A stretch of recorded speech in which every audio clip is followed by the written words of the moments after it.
A millionaire disguises himself as a dentist and goes to work in his own company. He becomes desperate when he discovers what was happening inside. Alexander Blackwood stood before the mirror in his Mayfair penthouse, barely recognizing the man staring back at him. Gone was his perfectly trimmed designer stubble, replaced by a clean-shaven face that made him look oddly younger than his 35 years. His usually immaculate dark hair had been cut shorter and styled differently, with a slight messiness that spoke of practicality rather than precision. The bespoke suits that typically adorned his 6'2" frame had been traded for simple khakis and a light blue button-down shirt from the high street. "Are you absolutely certain about this, sir?" Harrison, his personal assistant of 7 years, hovered nearby with an expression that suggested he'd rather be talking his employer out of skydiving without a parachute. There must be other ways to investigate the irregularities at Blackwood Dental Group. Alexander adjusted the name badge that read Alex Blake and offered a wry smile. "The board has blocked every official audit I've requested, Harrison.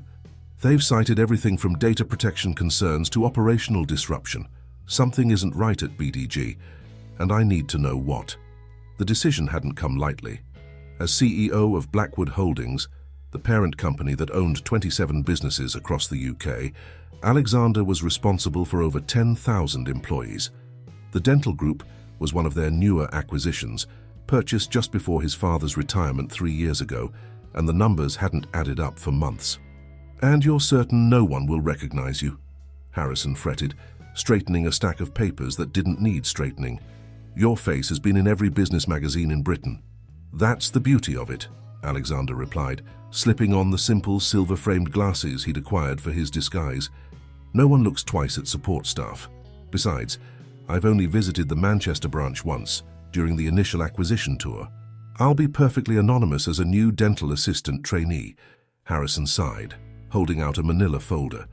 "Your background documentation is all here. The agency believes you're a genuine candidate seeking placement. Your references from the certification course are impeccable, though I still think it was excessive for you to actually complete the 3-month training. Thoroughness is crucial, Harrison. I won't risk the investigation by cutting corners." Alexander took the folder, reviewing the carefully crafted identity one last time. According to the papers, Alex Blake was a former office worker who'd decided to change careers after a corporate redundancy. His credentials were real. Alexander had indeed spent 3 months learning the basics of dental assistance, much to Harrison's ongoing dismay. The past week had been spent memorizing every detail of his cover story. He'd even rented a modest flat in Manchester, though he'd kept his penthouse too. Some sacrifices were a step too far, even for this investigation.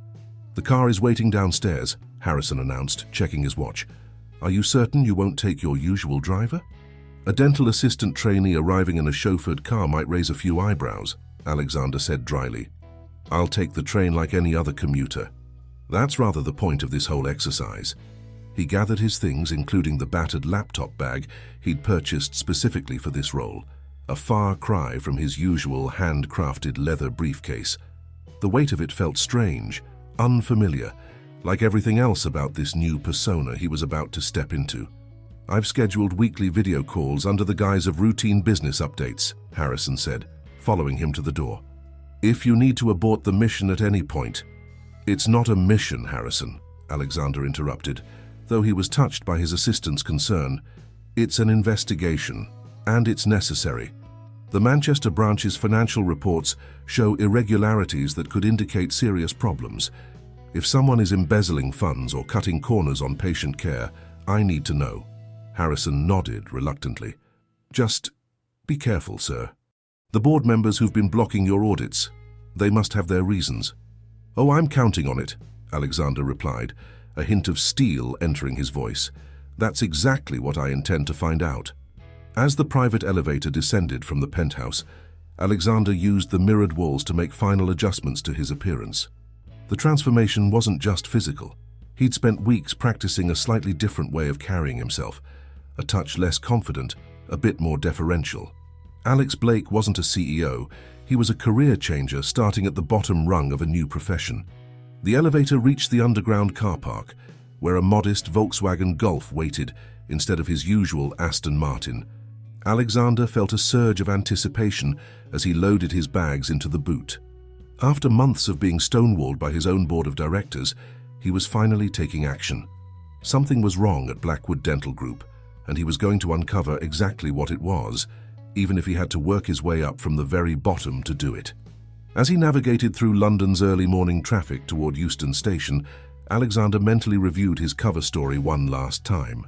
In a few hours, he would walk into the Manchester branch of his own company as Alex Blake, trainee dental assistant. And not a single person would suspect that the newest member of their support staff was actually their CEO. The game, as they said, was afoot. The Manchester branch of Blackwood Dental Group occupied 3 floors of a modern glass building in the city centre.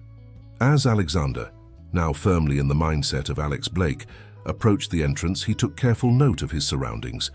The exterior was immaculate, as expected of a premium dental practice, but he noticed small signs of neglect: a cracked paving stone that could be a tripping hazard, outdoor lighting fixtures that needed cleaning, worn spots on the brass door handles that should have been maintained. Inside, the reception area presented a similar contrast. At first glance, everything appeared professional and welcoming, with comfortable seating and modern art on the walls. But Alex's trained eye caught the subtle signs of corner cutting: the slightly worn carpet near the lifts, the outdated magazines, the reception desk's laminate beginning to peel at one corner. "Good morning," he approached the receptionist, a woman in her 50s with kind eyes and greying hair. "I'm Alex Blake, the new trainee dental assistant." "Oh yes, love, we've been expecting you." She smiled warmly, checking something on her computer. "I'm Margaret, but everyone calls me Maggie. Let me just ring Dr. Phillips. He's meant to be showing you around." While Maggie made the call, Alex observed the morning routine unfolding around him. Patients arrived and departed, staff hurried through with files and equipment, and somewhere in the background a drill whirred continuously. Everything seemed normal, but his instincts, honed by years of running multiple businesses, told him something was off. "Dr. Phillips is running behind with a patient," Maggie announced, hanging up the phone. "But Dr. Emma Carlton can show you around instead. She's one of our younger dentists, been with us about 18 months now." Before Alex could respond, the lift doors opened and a woman in her early 30s stepped out. She wore standard medical scrubs under her white coat, but there was nothing standard about her presence. Her auburn hair was pulled back in a practical bun, revealing sharp cheekbones and intelligent green eyes that seemed to take in everything at once. "You must be Alex," she said, extending her hand with a warm smile. "I'm Emma. Welcome to the madhouse." Her handshake was firm and professional, but Alex noticed something else in her expression, a hint of wariness, perhaps even frustration, quickly masked by politeness. It made him wonder what she'd already experienced in her 18 months here. "Thanks for showing me around," he replied, carefully maintaining his slightly hesitant persona. "I hope I'm not disrupting your schedule." "Not at all. My first patient cancelled, so I have some time." She gestured toward the lift. "Shall we start with the basics?" The tour was thorough and enlightening, though not necessarily in the ways intended. Dr. Carlton, Emma, was clearly passionate about dental care, but Alex caught the slight tensions in her voice when discussing certain aspects of the practice. She showed him the sterilization rooms, supply closets, and treatment areas, explaining procedures with precise clarity. Yet there were moments when she seemed to catch herself, as if stopping short of voicing concerns. "And this will be your locker," she said, showing him the staff room. "Fair warning, the lock sticks sometimes. You have to jiggle it a bit." "How long has it been like that?" Alex asked innocently. "Oh, months now. We've requested maintenance several times, but..." She trailed off, that earlier frustration flickering across her face. "Well, you'll learn that some things here move rather slowly." As they continued the tour, Alex began to see patterns emerging. Equipment that was functional but outdated. Maintenance issues that had been reported but never addressed. Small inefficiencies that added up to significant time wastage. Everything was just good enough to pass inspection, but far below the standards that Blackwood Holdings typically maintained. "Dr. Phillips will be your primary supervisor," Emma explained as they headed back downstairs. "He's been here forever, since before the Blackwood acquisition actually, very set in his ways." There was something in her tone that made Alex probe further. Is that good or bad? Emma paused, choosing her words carefully. Let's just say he's resistant to change, even when change might benefit our patients. Before Alex could pursue that line of questioning, they were interrupted by a commotion at reception. A patient was arguing with Maggie about an unexpectedly high bill, while a man Alex recognized from photos as Dr. Phillips watched from the corridor with obvious disapproval. I specifically asked about the cost beforehand, the patient was saying, his voice rising. The quote I was given was half this amount. Emma moved forward, but Dr. Phillips stepped in first. Perhaps we should discuss this in my office, he said smoothly, steering the agitated patient away from the reception desk. As they passed, Alex noticed Emma's hands clenching slightly at her sides.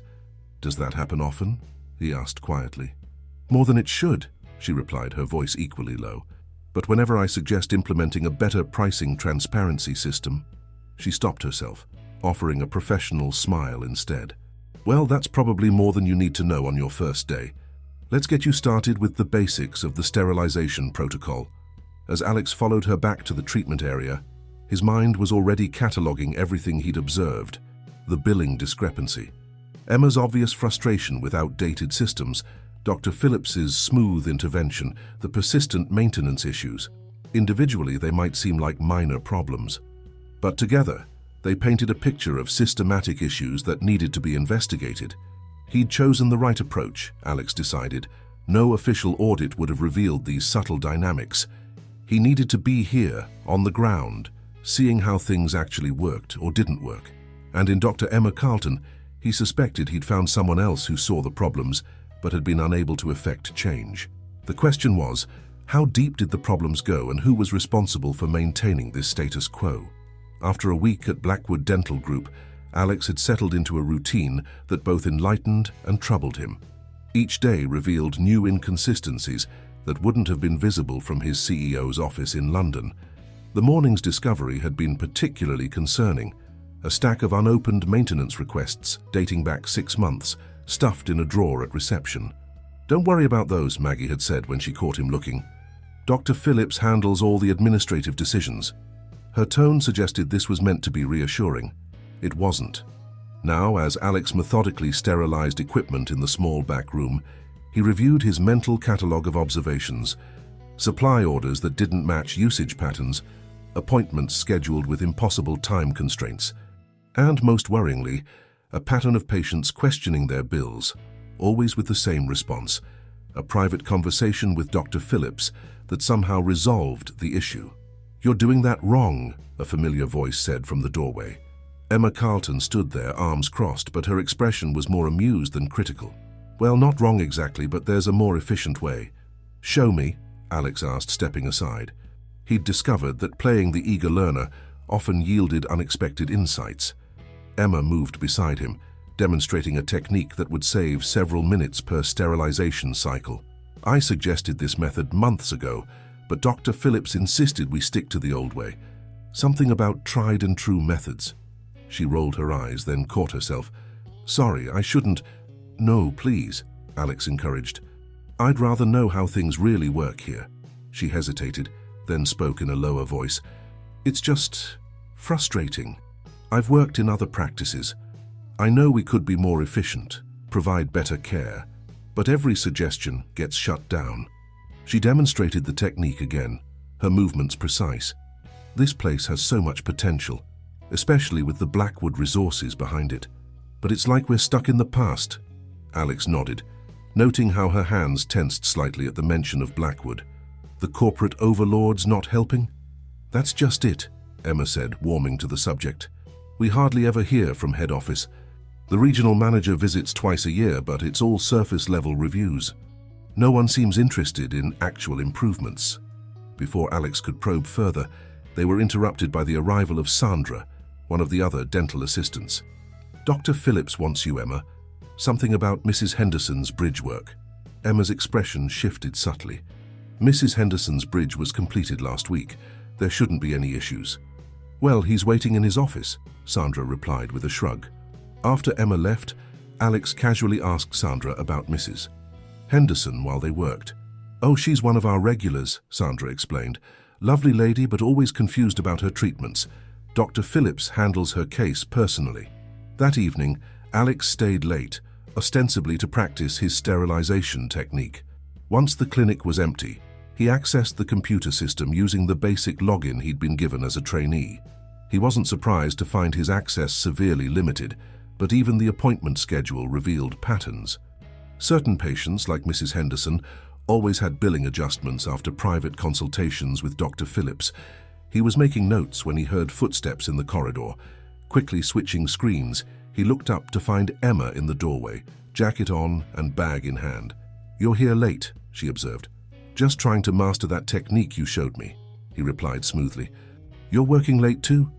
"Had to update some patient records." She paused, seeming to debate with herself. "Listen, Alex, since you're interested in how things really work here, would you like to grab a coffee?" Alex studied her expression. There was tension there and something else. Determination, perhaps. "Now? There's a cafe around the corner. They make a decent cappuccino and—" She glanced down the empty corridor. "Their tables are private enough for conversation." 20 minutes later, they sat in a quiet corner of the cafe, steam rising from their cups. Emma twisted her paper napkin, clearly gathering her thoughts.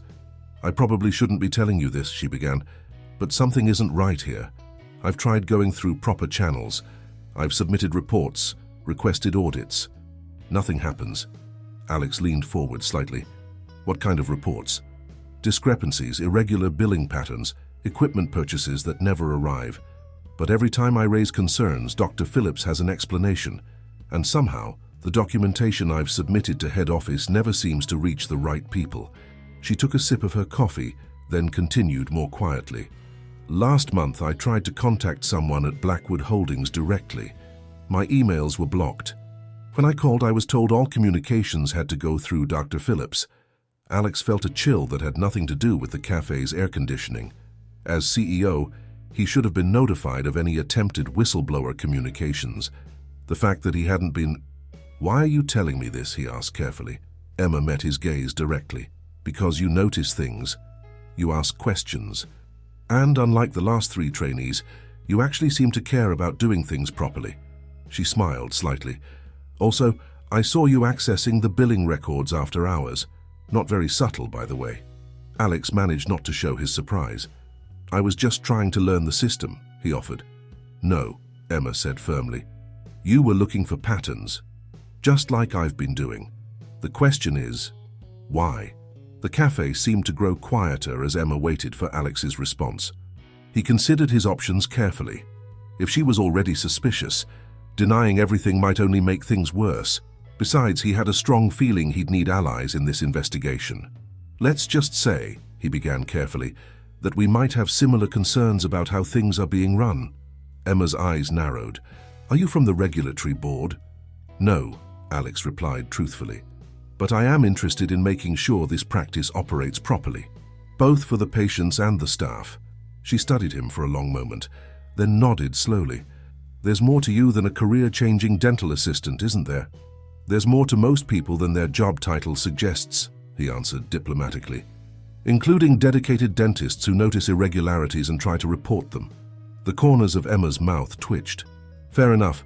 Keep your secrets for now. But if we're going to work together on this, we need some ground rules. We're working together now, are we?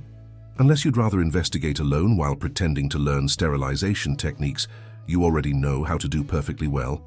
She raised an eyebrow. "I saw you deliberately making mistakes when others were watching. You're good at this undercover thing, but not quite as good as you think." Alex couldn't help but smile. She was sharp, this one. "All right, Dr. Carlton. What are your ground rules?" "First, call me Emma. Dr. Carlton makes me feel like my mother." She leaned forward, ticking points off on her fingers. "Second, complete honesty between us from now on, even if you can't tell me everything about who you are. Third, patient care comes first. Whatever we're investigating, we don't let it affect treatment quality." "Agreed on all counts," Alex said. "Any other rules?" "Yes. We need to bring in Jenny from accounting." Alex blinked, surprised. "Why Jenny?" "Because she's been keeping her own separate set of books for the past year," Emma replied. "I saw them once when I was dropping off some insurance forms. When she realized I'd noticed, she told me she'd started tracking discrepancies after her reports to Dr. Phillips kept getting lost. This was unexpected. Alex had planned to investigate the accounting department eventually, but he hadn't considered that some staff might already be documenting the problems. "Can she be trusted?" he asked. "Jenny's worked here for 12 years. She's honest to a fault and clever with numbers. More importantly, she's furious about what's happening but afraid of losing her job if she speaks up."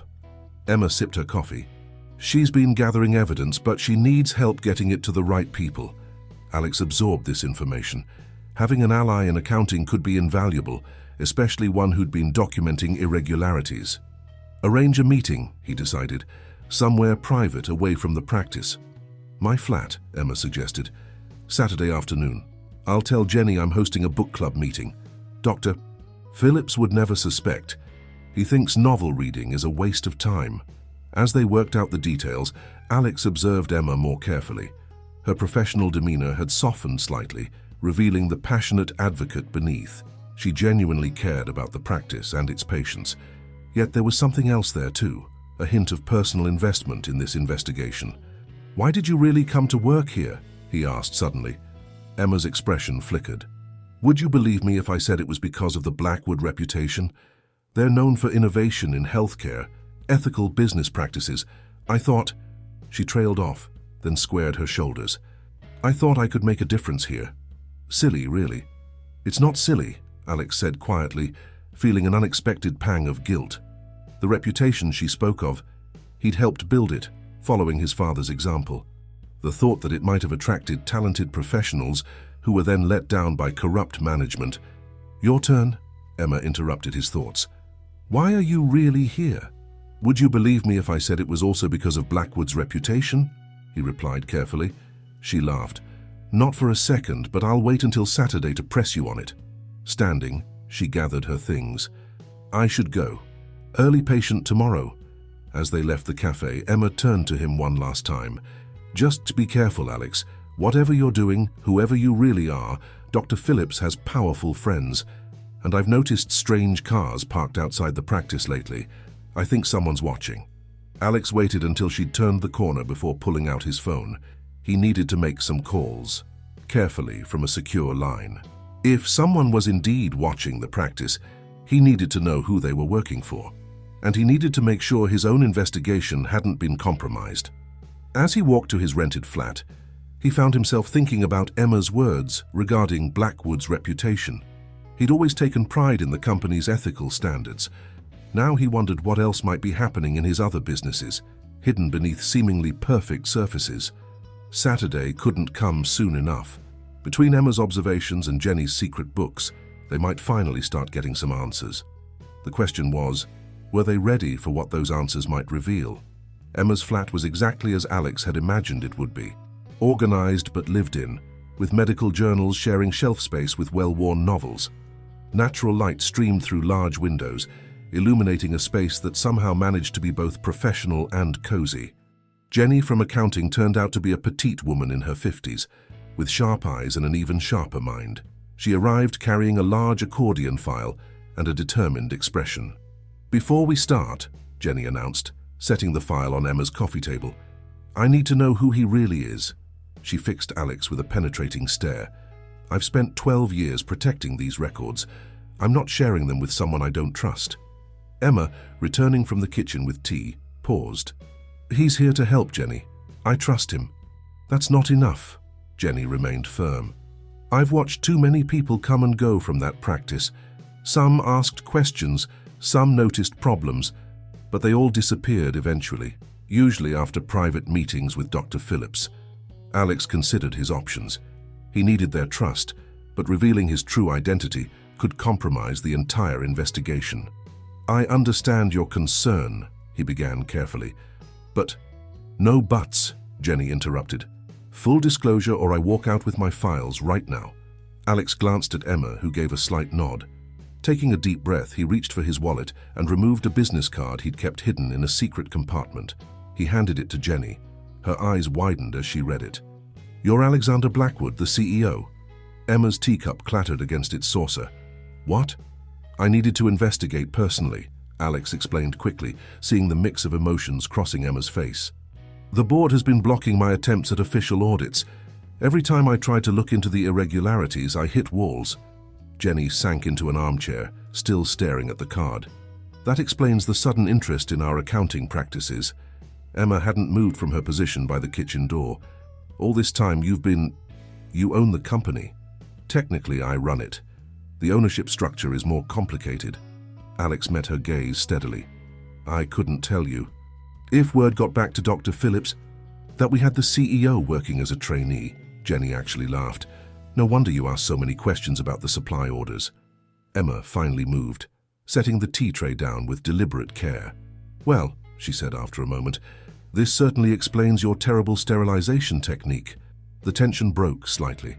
Alex smiled, relieved they weren't storming out in anger. In my defense, I did complete the training course. Barely, I'd imagine, Emma muttered, but he caught the slight quirk of her lips. Jenny was already opening her accordion file. Right then, Mr. Blackwood. Alex, please, we can't risk anyone overhearing my real name. Alex, Jenny corrected herself, spreading papers across the coffee table. Let me show you what I've found. For the next 2 hours, they pored over Jenny's meticulously kept records. She had documented everything. Discrepancies in supply orders, mysterious equipment purchases, inexplicable billing adjustments. But it was the pattern she'd uncovered that proved most troubling. See these invoices? Jenny pointed to a series of entries. They're all from different suppliers, but if you look carefully at the company registration numbers, they're all variations of the same sequence, Alex finished, feeling his stomach tighten. Shell companies? Jenny nodded grimly. All registered to various addresses around Manchester. I drove by a few. They're empty offices or abandoned buildings. Emma leaned closer, studying the numbers. And these companies are supplying our medical equipment? No, Jenny replied. That's just it. We're paying them, but our actual supplies come from our regular vendors. These invoices, they're for nothing at all. Alex sat back, his mind racing. False invoices, shell companies, blocked audits. This was far more sophisticated than simple embezzlement. There's more, Jenny continued, pulling out another set of documents. These patients... A sharp knock at the door made them all freeze. Emma moved to the window, peering carefully around the curtain. Car's gone, she reported, but someone was definitely watching the building. Alex was already helping Jenny gather the papers. We need to be careful. If they're watching, they'll see 3 friends leaving a book club meeting, Emma said firmly. Jenny, take the back stairs. Alex and I will leave separately through the front. As they quickly packed away the evidence, Alex caught Emma's eye. I really am sorry I couldn't tell you who I was. We'll discuss it later, she replied, but her tone was more thoughtful than angry. Right now, we need to focus on protecting Jenny and these records. This goes deeper than we thought. Jenny hugged her file to her chest. What do we do now?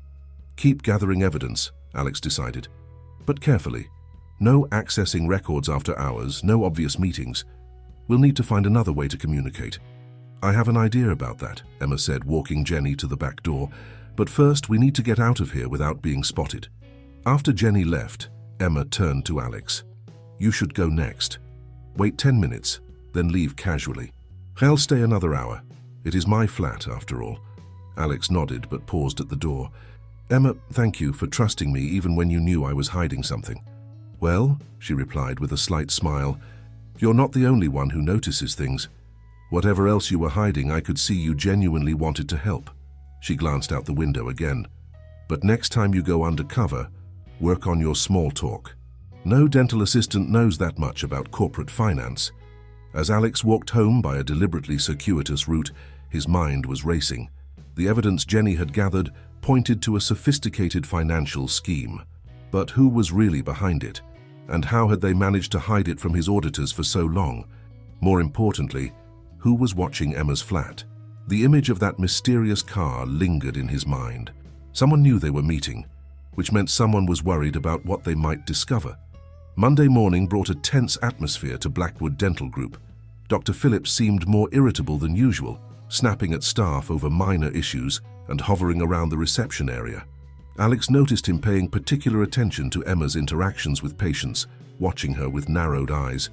He knows something's up, Emma murmured as they passed in the corridor. He's been questioning everyone about their weekend activities. Alex maintained his trainee demeanor, fumbling slightly with the instruments he was carrying. Jenny called in sick today. Food poisoning, supposedly. Emma adjusted a painting on the wall, using the moment to continue their conversation. She texted me, someone tried to access her computer yesterday. Before Alex could respond, Dr. Phillips appeared around the corner. Dr. Carlton, your 10 o'clock is waiting. And Blake? His tone sharpened. Those instruments were due in surgery 5 minutes ago. Throughout the day, Alex observed more subtle changes. New security cameras had appeared over the weekend, their tiny red lights blinking in corners that had previously been unwatched. The office Wi-Fi password had been changed, and the computer system now required additional authentication. During his lunch break, Alex received a text from an unknown number. Package delivery failed. Address incorrect. It was the emergency signal he'd arranged with Harrison. Something had gone wrong with the background checks he'd requested on the shell companies. He was considering how to respond when Emma appeared in the break room doorway. Alex, could you assist with Mrs. Henderson's procedure? It wasn't a request he could refuse, but something in Emma's tone made him pay close attention. As they walked to the treatment room, she spoke quietly. Mrs. Henderson's been asking questions about her previous treatments. Dr. Phillips is concerned. The elderly patient sat nervously in the dental chair, clutching her handbag. Oh, another new face, she said as they entered. So many new people lately. Alex is training with us, Emma explained soothingly, beginning her examination. As she worked, Mrs. Henderson chatted anxiously about her recent treatments. The thing is, she said while Emma checked her bridge work, my daughter's an accountant, you see. She looked at my bills and says the numbers don't match what my insurance should cover. But Dr. Phillips insisted everything was correct. Alex, pretending to organize instruments, watched Emma's face carefully. Her professional mask was perfect, but he caught the slight tension in her shoulders. I'll certainly review your billing with the front office, Emma assured her patient. Now could you open wider for me? Later, as they sterilized instruments together, Emma whispered, Mrs. Henderson's daughter has been calling daily, demanding to see complete records of her mother's treatments. Dr. Phillips's response? He's taken over the case personally, says he'll handle the situation. Emma's expression darkened. Just like he handled the situation with that patient last month, who suddenly withdrew all his complaints after a private meeting. Alex was about to reply when his phone buzzed again. Another text from the unknown number. Office inventory required immediately. Harrison's code for urgent information. Alex excused himself and headed for the supply closet, one of the few places without cameras. Once inside, he called his assistant's secure line. Sir! Harrison's voice was tense. We have a problem. Someone's been monitoring your private email account. And the shell companies. They're registered to offshore accounts linked to a very familiar name. Charles Blackwood. Alex felt the blood drain from his face. My father? It gets worse, sir. The board is calling an emergency meeting for tomorrow morning. They're citing irregularities in the Manchester branch's operations and questioning your leadership. A knock at the supply closet door made Alex jump. Got to go, he whispered, ending the call. The door opened to reveal Sandra, another dental assistant. Oh, Alex, Dr. Phillips wants to see you in his office. Alex's mind raced as he followed Sandra down the corridor. His father's involvement changed everything. The board meeting couldn't be a coincidence. Someone had discovered his investigation. Dr. Phillips was waiting behind his desk, examining a file. Ah, Blake, please sit down. He smiled, but it didn't reach his eyes. I've been reviewing your application materials. Fascinating background you have. Alex sat, maintaining his slightly nervous trainee persona. Sir? It's interesting, Dr. Phillips continued, how someone with your limited experience asks such insightful questions about our financial operations. He closed the file deliberately, almost as if you had prior knowledge of corporate structures. I did work in an office before, Alex offered mildly. In accounting, actually. Did you? Dr. Phillips's smile widened slightly. How convenient. Tell me, Mr. Blake, or should I say Mr. Blackwood, does the board know you're here? Alex felt his muscles tense, but before he could respond, Emma burst into the office. Dr. Phillips, Mrs. Henderson's having a reaction to the anesthetic. Phillips stood immediately. "We'll continue this discussion later," he said meaningfully to Alex before hurrying out. Emma lingered for a split second. "Run," she mouthed silently, then followed Phillips down the corridor. Alex didn't hesitate. He grabbed his phone and bag, then headed for the stairs rather than the lift. As he reached the ground floor, he glimpsed Emma in the reception area, speaking rapidly to a perfectly fine-looking Mrs. Henderson. Outside, he spotted a familiar car parked across the street, the same one that had been watching Emma's flat. This time he saw the driver, a man he recognized as his father's longtime security chief. Everything was unraveling faster than he'd anticipated. The board meeting, his father's involvement, Dr. Phillips's revelation. And somewhere in the middle of it all, brave, brilliant Emma, risking her position to help him escape. He needed a new plan, and he needed it quickly. But first, he had to make sure Emma wouldn't suffer for helping him. The game had changed. It was no longer just about exposing corruption in one dental practice. This was about his father, the board, and the very future of Blackwood Holdings itself. Emma's text arrived at midnight. "Book club emergency meeting. Usual place. Now." Alex found her pacing in her flat's small kitchen, still wearing her scrubs from work. "Are you all right?" he asked immediately. "After I left, I'm fine," she cut him off. Mrs. Henderson played along perfectly. "She's sharper than Dr. Phillips gives her credit for, but we have bigger problems." She thrust a folder at him. "These were left on my desk after you left." Inside were photographs. Emma and Alex entering her building on Saturday, Jenny leaving by the back stairs, all three of them at various points around Manchester. The final photo showed Emma and Alex talking in the supply closet, time-stamped from just that morning. "There was a note," Emma continued, her voice tight. "Consider your position carefully, Dr. Carlton." She ran a hand through her hair, which had escaped its usual neat bun. "They're threatening my job, my medical license, everything I've worked for." Alex felt sick. "Emma, I'm so sorry. I never meant—" "Oh, stop it," she snapped. "This isn't about you, at least not entirely. Look at the last page." The final document was a patient record, Mrs. Henderson's complete treatment history. Alex scanned it quickly, his eyes widening. "These procedures never happened," Emma confirmed grimly. "At least not the way they're recorded. They've been systematically overbilling patients, especially elderly ones, for years. The insurance companies pay out because everything looks legitimate on paper. The patients pay their portion without question because they trust Dr. Phillips. And when someone does question it, they have a private meeting with Dr. Phillips and suddenly everything's fine." Emma slumped against her counter. "I should have seen it sooner. All those perfect records, all those convenient explanations." Alex set the folder down carefully. "We need to get Jenny somewhere safe.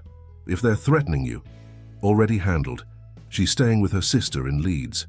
Emma managed a small smile. "I'm not completely helpless, you know, even if I did trust the wrong person." The accusation hung in the air between them. Alex stepped forward, then stopped himself. "I wanted to tell you." "When?" Emma demanded. "After Dr. Phillips exposed you? After your father's involvement came to light?" "Oh yes," she added, seeing his surprise. "Jenny did some digging after you left. Charles Blackwood's name is all over those shell companies." "I didn't know," Alex said quietly, "about any of it. I suspected problems with the practice, but this level of corruption—" He met her eyes. "I never imagined my father would be involved." Emma studied him for a long moment. "I believe you," she finally said, "which is probably very foolish of me, but there it is." She straightened up. "So, CEO, what's our next move?" "Our?" Alex asked carefully. "Emma, they're threatening your career. You should distance yourself from all of this." She laughed, though there wasn't much humor in it. "Bit late for that, don't you think? Besides," she added more seriously, "I took an oath to do no harm. Keeping quiet about this scheme that's exploiting vulnerable patients? That would be harmful." Alex felt something warm bloom in his chest, an admiration that went beyond her professional ethics or her courage. "It's going to be dangerous," he warned. "The board meeting tomorrow, they're going to try to remove me as CEO. Then we better make sure you have something concrete to present, hadn't we?" Emma moved to her living room and opened her laptop. "While you were running around being mysterious today, I was copying files. Everything I could access about suspicious treatments, irregular billing patterns, missing equipment orders." You shouldn't have risked it, Alex protested, even as he moved to look over her shoulder. Well, someone had to do something while you were playing cat and mouse with Dr. Phillips. She glanced up at him. Although that distraction did give me excellent cover, so thank you for that. Despite the severity of their situation, Alex found himself smiling. You're remarkable, you know that? Flattery won't make me forget that you lied about who you were, she replied, but he caught her slight blush. Now, help me organize this evidence. We have until morning to build a case strong enough to convince your board. As they worked through the files, Alex couldn't help but notice how naturally they fell into sync. Emma's clinical knowledge complementing his corporate expertise, her attention to detail matching his strategic thinking. They were good together in ways that went beyond their investigation, but those were dangerous thoughts for another time. Right now they had to focus on saving his company, stopping the corruption, and hopefully preserving Emma's career in the process, all while figuring out why his father was involved in a scheme to defraud elderly dental patients. Alex? Emma's voice pulled him from his thoughts. There's something else you should see. She pointed to her screen. These shell companies? They don't just connect to your father. There's another name buried in the registration documents. Richard Blackwood. My uncle? Alex leaned closer, scanning the documents. But he's been living in Austria for years. He hasn't been involved with the company since your father pushed him out, Emma suggested quietly. Jenny found some old news articles. It wasn't exactly an amicable separation. Alex sat heavily on Emma's sofa. So this isn't just about one corrupt dental practice. It's about my family.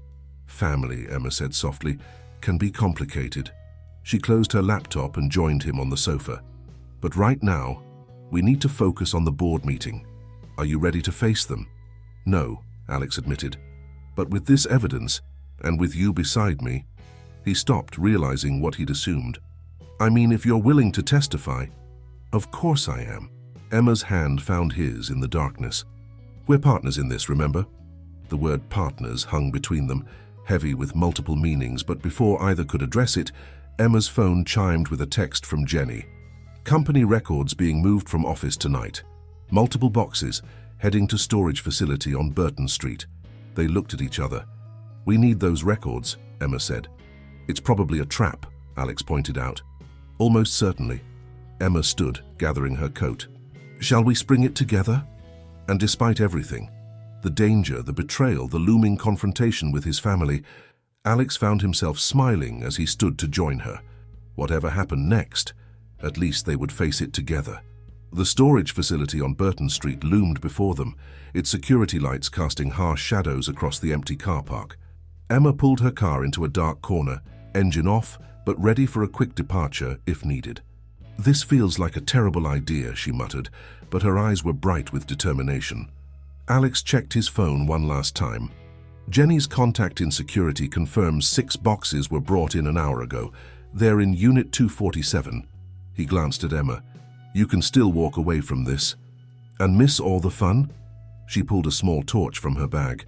Besides, I've already committed enough career-ending moves today. Might as well go all in. They approached the facility carefully, staying in the shadows. Alex had already arranged access through Harrison. His assistant had called ahead, claiming to need emergency access to stored dental records using Dr. Phillips's authority code. Sometimes, Alex reflected, being CEO had its advantages. The security guard barely glanced at their ID cards, more of Harrison's work, before buzzing them through. Inside, the corridors were eerily silent, their footsteps echoing despite their attempts at stealth.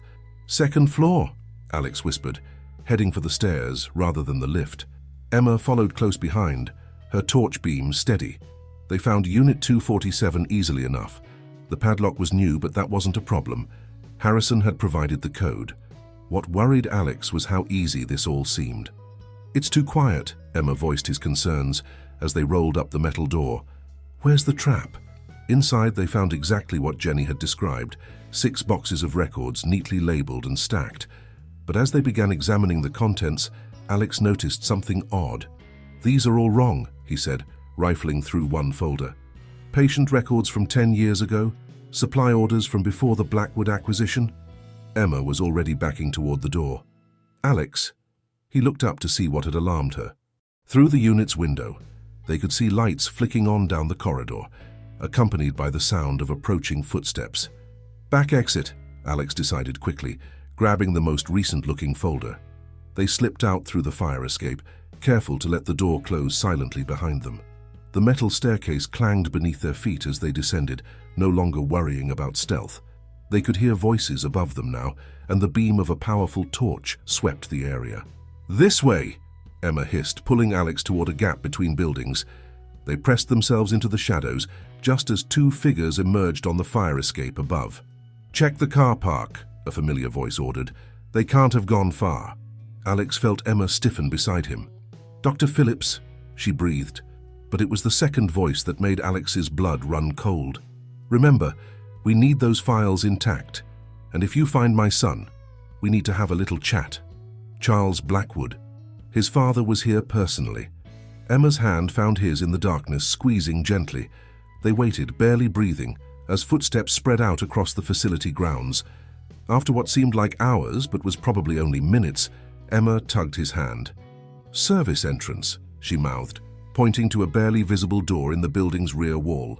They crept toward it, staying close to the shadow of the wall. The door was locked, but Emma produced a key card.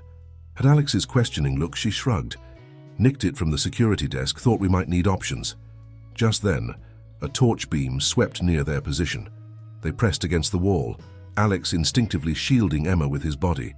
The light passed by, but they could hear footsteps approaching. Emma quickly swiped the card. The door clicked open, and they slipped inside just as voices rounded the corner. They found themselves in a narrow maintenance corridor, emergency lights casting everything in a dim red glow. "This should lead to the main road," Emma whispered, already moving forward. "If we can reach my car—" "Wait!" Alex pulled her to a stop. "Listen." Footsteps echoed from both directions. They were trapped in the corridor. Emma looked around frantically, then pointed upward. "Air duct. You can't be serious. Got a better idea, CEO?" She was already pulling a stepladder from a nearby maintenance closet. Alex helped her position it, then gave her a boost into the duct. He followed just as voices approached, pulling the vent cover closed behind him. They crawled through the dusty ductwork, Emma leading the way with her phone's dim light. Below, they could hear their pursuers in the corridor. "Nothing here," someone called. "Check the stairs again." After what felt like an eternity of careful movement, Emma whispered, "Loading dock ahead. Should be empty this time of night."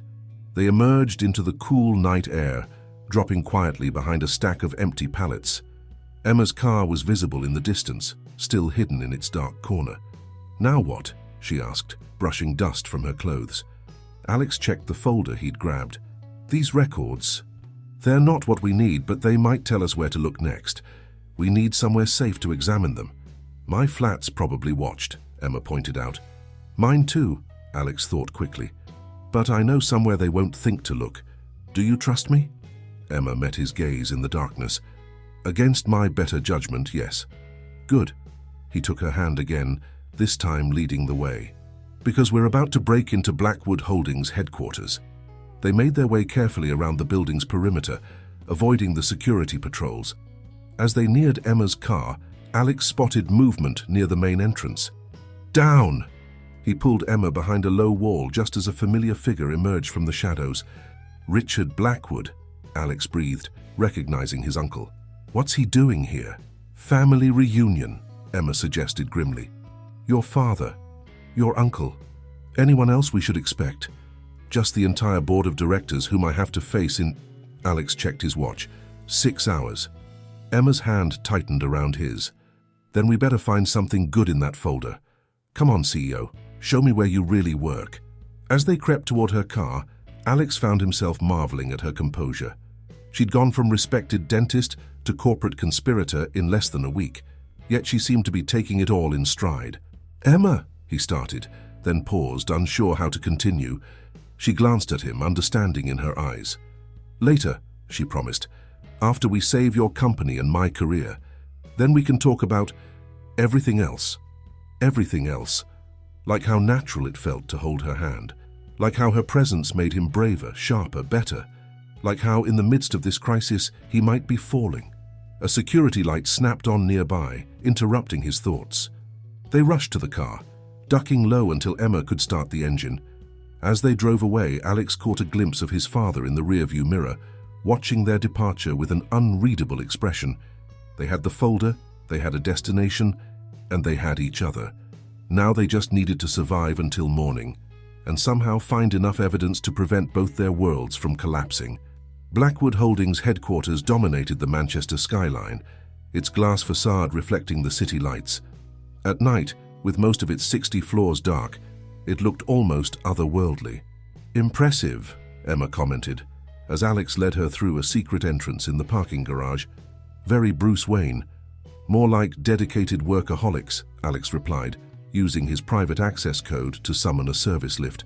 "The cleaning crew knows me. I often work late. They won't question us being here." The lift took them to the executive floor, where Alex's office occupied the corner position. Floor-to-ceiling windows offered a spectacular view of the city, but they ignored it in favor of the folder they'd rescued. "Right," Emma said, spreading the documents across Alex's desk. "What exactly are we looking for?" "Patterns, connections. Anything that might explain why my father and uncle are involved in a dental practice's financial fraud." They worked methodically, sorting through years of records. Most seemed innocuous until Emma noticed something. "Look at these dates," she pointed to a series of entries. The shell companies weren't just created for the dental practice. They existed before Blackwood acquired it. Alex leaned closer. "These transactions, they match the timing of other acquisitions. Not just dental practices, but other healthcare facilities. So the fraud isn't isolated to our practice?" "No," Alex sat heavily in his chair. "It's systematic. They've been using the same scheme across multiple acquisitions. Buy a healthcare facility, install trusted management, then use it to funnel money through fake suppliers and inflated treatments." Emma was already pulling up more records on Alex's computer. The numbers are staggering. Millions of pounds, all carefully hidden in legitimate-looking transactions. But why? Alex ran a hand through his hair in frustration. "My father built this company on ethical business practices. Why would he risk everything for—" He stopped suddenly, remembering something. Moving to his father's old office next door, he accessed the private safe hidden behind a painting. A safe whose combination was his mother's birthday. Inside, he found what he was looking for. A letter dated just before his father's retirement. "Listen to this," he called to Emma. "Charles, the Austrian authorities are closing in. The old accounts won't hold up to scrutiny much longer. We need to move the funds somewhere legitimate, somewhere they won't look—" "Let me guess," Emma said from the doorway. "Signed by Richard Blackwood?" "My uncle's banking activities in Austria," Alex said slowly. Everyone thought he was just bitter about being pushed out of the company. But what if he was hiding something? Something that could destroy both him and my father. So they created a complex fraud scheme to launder money through healthcare practices. Emma shook her head. Using vulnerable patients to hide their financial crimes. It explains why they chose healthcare facilities. Regular cash flow, complex billing systems, patients who rarely question their bill. Alex felt sick. And when someone did question it, Dr. Phillips would handle it. Emma's expression hardened. "Your father and uncle might have designed the scheme, but people like Phillips made it work. They exploited people's trust in their healthcare providers." Alex was about to respond when his phone buzzed. A text from Harrison. "Emergency board meeting moved up. 7 a.m. "They're not waiting," he told Emma. "They're trying to catch us unprepared." Emma checked her watch. "We have 3 hours. Is it enough evidence?" "Maybe." Alex studied the documents spread across both offices. "But we need something concrete to connect it all. Something that proves the systematic nature of the fraud."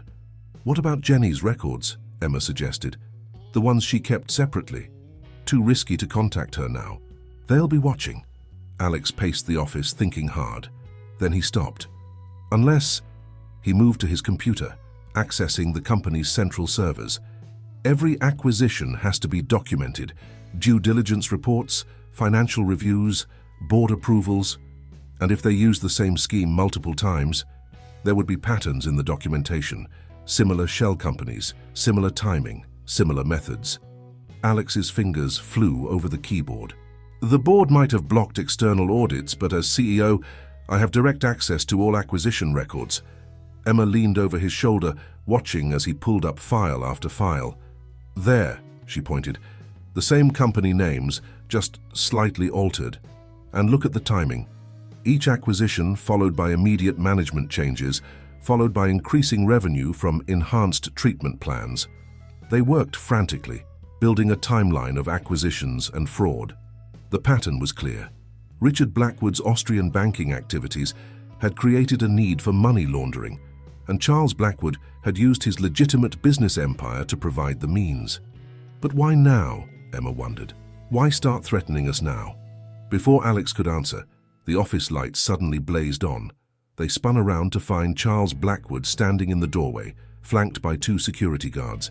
"Because, my dear," he said calmly, "we're about to announce a major healthcare acquisition, one that would have provided enough legitimate cover to close out the Austrian accounts completely." He focused on Alex. "Until my son decided to play detective." "It's over, Father," Alex said, stepping in front of Emma. "We have enough evidence." "Evidence that would destroy this company," Charles interrupted. "Everything I built, everything I protected you from, gone." "Is that what you want?" "I want the truth." "The truth?" Charles laughed bitterly. "The truth is that your uncle's banking practices would have ruined us 20 years ago if I hadn't stepped in. The truth is that sometimes to protect what matters, you have to get your hands dirty." "By exploiting vulnerable patients," Emma demanded. "By threatening people who noticed your fraud." Charles regarded her thoughtfully. "Ah, yes, the principled Dr. Carlton. Tell me, when did you realize you were falling in love with my son? Before or after you discovered his true identity?" Alex felt Emma stiffen beside him, but her voice remained steady. "About the same time I realized how different he is from you." A complex series of emotions crossed Charles's face. "You really are your mother's son," he said to Alex. She never could understand that sometimes the end justifies the means. "No," Alex replied quietly. "She understood that the means define who we are." He straightened up. "Just like I understand that I can't let this continue, even if it costs you everything." "It already has." Alex met his father's gaze. "The question is, what else are you willing to sacrifice to keep your secrets?" The tension in the room was broken by the arrival of more figures: Dr. Phillips, Richard Blackwood, and several board members. The stage was set for a confrontation that would determine not just the future of Blackwood Holdings, but the very legacy of the Blackwood name itself. The tension in the executive office was palpable as more board members filed in, summoned by Charles Blackwood's urgent call. Alex remained positioned protectively in front of Emma, his mind racing through possible scenarios. "Now that we're all here," Charles began, his voice carrying the authority of decades at the company's helm, "perhaps we can discuss this situation like reasonable people." "Reasonable?" Alex's laugh held no humor. "Like how you reasonably threatened Dr. Carlton's career, or how you reasonably exploited vulnerable patients." Richard Blackwood stepped forward, his Austrian accent slightly more pronounced under stress. "You don't understand the complexity of the situation, nephew. Sometimes in business—" "Don't!" Alex cut him off. "Don't pretend this was about business. This was about covering up your banking fraud, Uncle. About using my company, my mother's legacy, to clean your dirty money." Several board members stirred uncomfortably at this revelation. They'd been summoned to handle a troublesome CEO, not a family scandal involving international financial crimes. Dr. Phillips cleared his throat nervously. "Perhaps we should focus on the immediate concerns." "The dental practice was just one part of a larger scheme," Emma interrupted, her professional demeanor firmly in place. "A scheme that systematically exploited healthcare practices across the country. Would you like to explain to the board exactly how you helped falsify patient records, Dr. Phillips?" Phillips paled slightly, looking to Charles for support. But Charles was focused on his son, a calculating look in his eyes. "The board has already been briefed on certain irregularities in your behavior, Alex," he said smoothly. "Your unauthorized investigation, your deception at the Manchester practice, your inappropriate relationship with an employee." "That's your play?" Alex asked incredulously. "Try to discredit me while ignoring the systematic fraud we've uncovered." "You have no proof," Richard interjected. "Only speculation and coincidences." Emma stepped forward, matching Charles's cool tone. "Actually, we have quite a bit more than that. Would you like to explain these shell companies, Mr. Blackwood? Or shall I ask Jenny from accounting to walk us through her separate books?" The same Jenny who's currently unreachable? Charles smiled thinly. How convenient. Jenny's records are safe, Emma replied, as are copies of every document we found tonight. Would you like to guess how many people have access to them if anything happens to either of us? It was a bluff. They hadn't had time to make copies, but Emma delivered it with such conviction that even Alex almost believed her. Charles studied her for a long moment, then turned to the board members. Leave us. This is a family matter. I don't think so. One board member spoke up. Margaret Chen, Alex recalled, one of his mother's oldest friends. If there are allegations of financial impropriety, the board needs to remember their fiduciary duties, Charles interrupted, and the non-disclosure agreements they all signed. Are you threatening the board now, Father? Alex asked quietly. Just like you threatened every honest person who got close to discovering your scheme? Something flickered in Charles's eyes. Regret, perhaps, or simply calculation. Everything I did was to protect this company. To protect you. No, Alex's voice hardened. Everything you did was to protect yourself and Uncle Richard. But you forgot something important. This isn't your company anymore. It's mine. He turned to address the board directly. I have evidence of systematic financial fraud across multiple healthcare acquisitions. I have witnesses willing to testify about falsified records and patient exploitation. And I have proof that my father and uncle used Blackwood Holdings to launder money from illegal banking activities in Austria. The room erupted in chaos. Board members talking over each other, Richard arguing loudly in German, Dr. Phillips trying to edge toward the door. But through it all, Alex kept his eyes on his father. Charles Blackwood had always seemed larger than life, the titan of industry, the respected businessman, the father whose approval Alex had spent years seeking. Now, watching him realize his carefully constructed schemes were crumbling, he seemed smaller somehow, more human. You'll destroy everything, Charles said quietly, almost pleading. The company, the family name. No, Father. You did that when you decided to use this company for fraud. Alex softened his tone slightly. But I can save it. Not the schemes or the secrets, but the real company, the one that helps people, that makes a difference. And how exactly do you plan to do that? Richard demanded. The moment this becomes public, it doesn't have to. All eyes turned to Emma, who had been quietly observing the family drama. There's a way to make this right without destroying the company. Alex recognized the look in her eyes. The same determination she'd shown when fighting for her patients. What are you thinking? A complete restructuring of all healthcare divisions. New management, new oversight committees, new patient care standards. She addressed the board directly. Yes, there will be short-term costs, but it's better than the alternative. The alternative being public exposure and criminal charges, Alex added, watching his father and uncle exchange glances. Your choice, gentlemen, but choose quickly. The sun is rising and we have a proper board meeting scheduled in 30 minutes. Charles Blackwood looked out at the lightening sky, then at the company he'd built, and finally at his son. Whatever he saw in Alex's face seemed to decide him.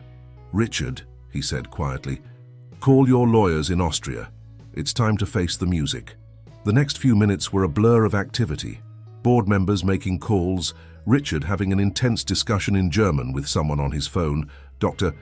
Phillips being quietly escorted from the building by security. Through it all, Emma remained by Alex's side, her presence keeping him steady as his world shifted on its axis. When she slipped her hand into his, he squeezed it gratefully. Ready to rebuild your company? She asked softly.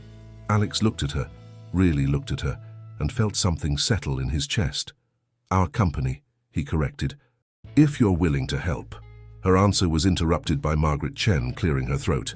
The board is ready, Mr. Blackwood. Shall we begin? The next few weeks passed in a whirlwind of activity. The board, once presented with the full scope of the situation, moved quickly to implement reforms. Charles and Richard Blackwood quietly stepped down from all involvement, focusing on resolving their legal issues in Austria through carefully negotiated settlements. Emma proved invaluable during the restructuring, her frontline experience helping shape new policies that prioritized patient care over profits. She worked tirelessly alongside Alex, their partnership extending far beyond their original investigation. These new transparency guidelines are excellent, Margaret Chen commented during one marathon meeting. Doctor, Carlton, your insight into patient needs has been revolutionary. Emma, who had traded her dental scrubs for business attire but maintained her direct approach, smiled. Transparency should have been standard from the beginning. Now we're just making it official. The Manchester practice underwent a complete overhaul.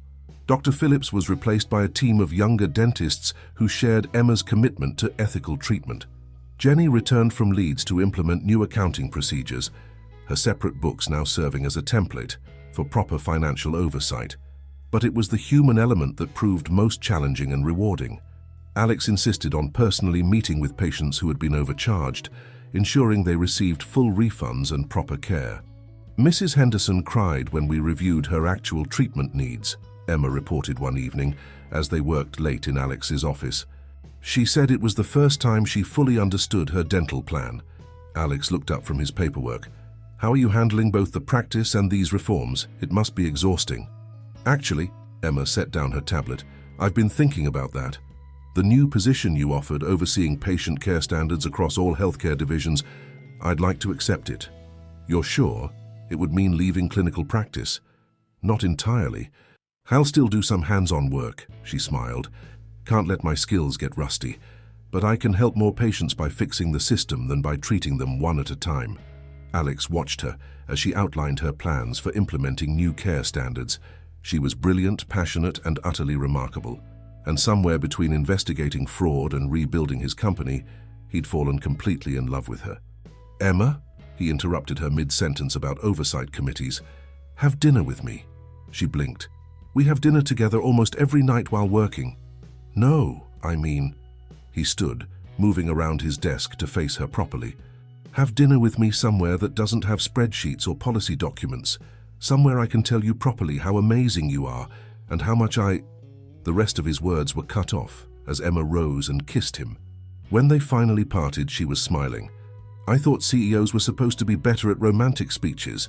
I'm better at undercover work, he replied, making her laugh. Debatable. Your dental assistant skills were terrible. They worked well enough to find you. She sobered slightly. Are you sure about this? The board already think we're involved, thanks to my father's insinuations. Besides, he brushed a strand of hair from her face. I'm tired of hiding how I feel about you. Emma's response was interrupted by a knock at the door. Harrison entered, looking apologetic. Sorry to interrupt, sir, but there's a situation with the Edinburgh acquisition. The current management is resistant to the new oversight procedures. Alex sighed, but Emma was already reaching for her tablet. Let me guess. Another doctor.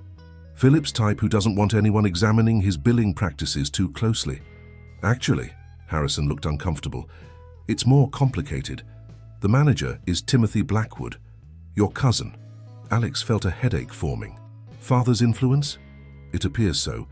He's threatening to sell his shares to an outside investor unless we maintain the current management structure. Emma touched Alex's arm gently. We knew there would be resistance. We'll handle it the same way we handled everything else. Together. He covered her hand with his, drawing strength from her presence. Harrison set up a meeting. And Emma.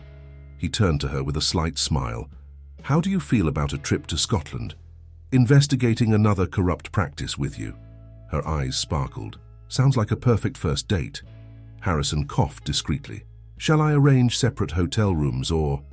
Out, Harrison, Alex ordered, but without heat. His assistant departed, clearly hiding a smile. Alone again, Alex pulled Emma closer. You know this won't be easy. My family's legacy, the company's reputation, building something new. The best things never are, she replied. But I believe in what we're building, and I believe in us.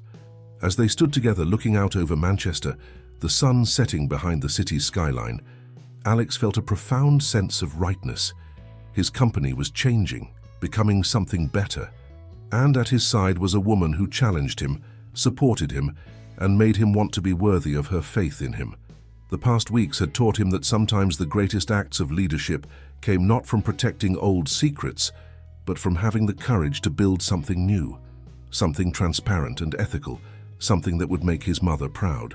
So, Emma said after a moment, about that dinner. Alex smiled and reached for his coat. The company would still be there tomorrow. Tonight was for them. 1 year later, the Manchester branch of Blackwood Healthcare Group renamed from Blackwood Dental Group as part of the company's restructuring, sparkled in the morning sun. New signage proudly displayed the company's revised motto, "Excellence through Ethics." Alex stood in the reception area, observing the morning routine with satisfaction. The worn carpet had been replaced, the equipment modernized, and most importantly, the atmosphere had completely transformed. Staff moved with purpose and enthusiasm, while patients were greeted by name and treated with genuine care. "Admiring your handiwork?" Emma appeared beside him, gorgeous in a tailored suit that was a far cry from her old dental scrubs. As Chief of Patient Care Standards, she split her time between overseeing healthcare practices and maintaining some clinical work, a balance she'd insisted on. "Our handiwork," he corrected, taking her hand. The simple gold band on her finger caught the light, matched by one on his own. Their wedding 3 months ago had been small but joyful, with Jenny serving as Emma's maid of honor and Harrison standing as Alex's best man. "Mrs. Henderson asked about you," Emma said as they walked through the practice. "She's teaching other patients how to read their treatment plans. Says she wants everyone to understand their care options." Alex smiled, remembering the elderly patient who'd helped spark their investigation. "How's her daughter's consumer advocacy group going?" "Growing rapidly. They're helping patients across the country understand their healthcare rights." Emma paused by the staff room, the one with properly functioning lockers now. It's amazing how much positive change came from uncovering something so negative. The past year had indeed brought tremendous changes. After the confrontation in Alex's office, Charles and Richard Blackwood had faced their legal issues in Austria. Through careful negotiation and significant financial settlements, they'd avoided public scandal, while making amends for their past actions. They'd both retired to distant properties, their relationship with Alex cordial but distant. The company itself had undergone a complete transformation. The healthcare division now operated under strict ethical guidelines, with transparent billing practices and patient-focused care standards. Every practice had an ethics committee, and staff were encouraged to report concerns through a secure whistleblower system. "The board meeting's in an hour," Emma reminded him, "ready to show them the first-year results." Alex nodded. The numbers were impressive. Patient satisfaction up, staff retention improved, and despite initial costs, profitability had actually increased. Ethical business practices, it turned out, were good for the bottom line. "I thought we could visit the other practices afterward," he suggested. "Check how they're implementing the new standards." "Already arranged. Jenny's coordinating with the regional managers." Emma's organizational skills had proven invaluable in her new role. "Though I suspect this surprise inspection tour might have something to do with the rumors about Timothy." Alex grimaced. His cousin's attempt to maintain the old practices in Edinburgh had failed, but recent whispers suggested he was gathering investors for a hostile takeover attempt. "Let him try," Emma said firmly, reading his expression. "The board is solidly behind us, the new practices are thriving, and most importantly, we're doing things right." They reached the treatment room, where Emma still saw patients 1 day a week. Her dental instruments gleamed beside modern diagnostic equipment, a perfect blend of hands-on care and innovative practices. "You know," she said thoughtfully, "a year ago, I was in here thinking about quitting. The corruption seemed overwhelming, and my reports were going nowhere." She smiled at him. Then this suspiciously well-informed dental assistant showed up, asking all the right questions. "Funny how things work out." Alex pulled her closer. "I came looking for evidence of fraud and found something far more valuable." "Smooth talker," she teased.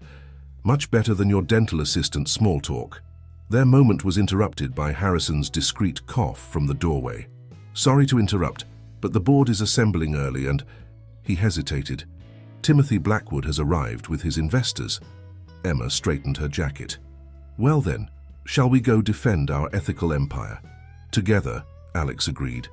They headed for the boardroom, hands clasped and steps synchronized.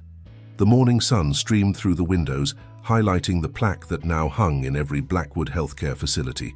"Integrity in action." Alex felt a surge of pride, not just in the company's transformation, but in everything they'd built together.